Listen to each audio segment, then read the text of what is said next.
নমস্কার বন্ধুরা, রিনাজ হোমলি কিচেনে সকলকে স্বাগত। আজ মৌরলা মাছ ভাজা রেসিপি শেয়ার করব। এই গরমকালে ডাল আর ভাতের সাথে এইভাবে মৌরলা মাছ ভেজে নিলে আর কোনো কিছুর তরকারির প্রয়োজন হয় না। এই মৌরলা মাছ দিয়েই ভাত খাওয়া হয়ে যাবে।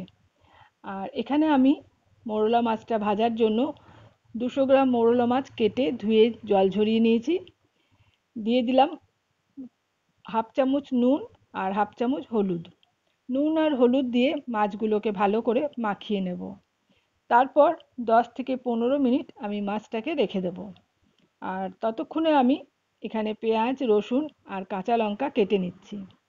একটা বড় সাইজের পেঁয়াজকে সরু সরু আর লম্বা করে কেটে নিলাম। দুটো রসুনের কোয়াকে কুচি করে কেটে নিচ্ছি। আর এখানে কিছু পেঁয়াজের ভেতরের অংশটা আমি ছোট ছোট করে কেটে রেখেছি।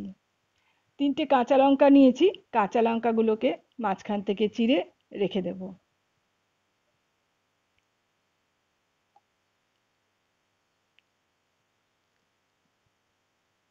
এবার সব কিছু কেটে নেওয়া হয়ে গেছে। গ্যাসে কড়াই গরম করে কিছুটা সর্ষের তেল গরম করে নিলাম। তেলটা ভালো মতো গরম হয়ে গেলে খুন্তি দিয়ে কড়াইয়ের গায়ে ভালো করে লাগিয়ে নেব, তাহলে মাছগুলো ভাজার সময় কড়াইয়ের গায়ে আটকে যাবে না। এবার মোরলা মাছ থেকে আমি অর্ধেকটা দিয়ে দিলাম তেলের মধ্যে।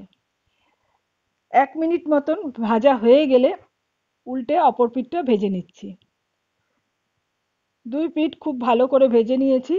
আর এখন এই মৌরলা মাছের ভাজাগুলোকে তুলে আমি একটা পাত্রে রেখে দিচ্ছি। বাকি যে মাছগুলো আছে সেগুলোকেও আমি একইভাবে তেলের মধ্যে দিয়ে দিলাম। আর এই 1 মিনিট মতন রেখে তারপর উল্টে পাল্টে ভালো করে ভেজে নেব। এই মাছগুলোও আমার ভাজা হয়ে গেছে, এগুলোকেও তুলে নিচ্ছি। এবার ওই তেলের মধ্যেই আমি আরও একটু সর্ষের তেল দিয়ে দিলাম। দিলাম হাফ চামচ কালো জিরে আর একটা চেরা কাঁচা লঙ্কা। ফোড়নটাকে ভালো করে একটু ভেজে নিলাম। এবার কেটে রাখা পেঁয়াজের টুকরোগুলো দিয়ে দিলাম। পেঁয়াজটাকে মিনিট খানেক মতন নাড়াচাড়া করে লালচে করে ভেজে নেব।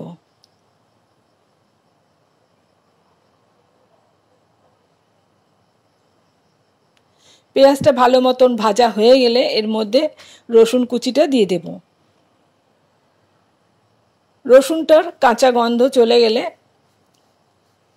এর মধ্যে আমি দিয়ে দেব কিছু মশলা। দেব হাফ চামচ জিরের গুঁড়ো, হাফ চামচ হলুদের গুঁড়ো আর স্বাদ মতন নুন। মশলাটা যাতে পুড়ে না যায় তাই অল্প একটু জল দিয়ে দিলাম। এবার মশলাটাকে খুব ভালো করে কষিয়ে নেব।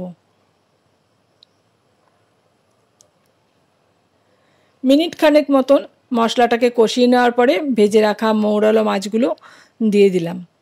মাছগুলোকে ভালো করে নাড়াচাড়া করে মশলার সাথে মিশিয়ে নিতে হবে। এখন দিয়ে দেব চেরা কাঁচা লঙ্কাগুলো আর পেঁয়াজ কুচি, আর দেবো কিছুটা ধনেপাতা কুচি। এবার এই সমস্ত কিছু ভালো করে নেড়ে চেড়ে মিশিয়ে নেব।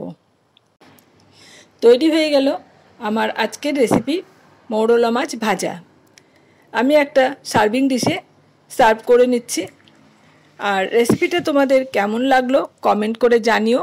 ভালো লাগলে তোমরা বাড়িতে একবার এইভাবে বানিয়ে দেখতে পারো, আশা করছি ভালো লাগবে। চ্যানেলে নতুন বন্ধু থাকলে আমার চ্যানেলটা সাবস্ক্রাইব করে পাশে থাকার অনুরোধ রইল। আজ এখানেই শেষ করছি, আবারও চলে আসব নতুন কোনো রেসিপি নিয়ে। এতক্ষণ আমার সাথে থেকে ভিডিওটা দেখার জন্য অসংখ্য ধন্যবাদ।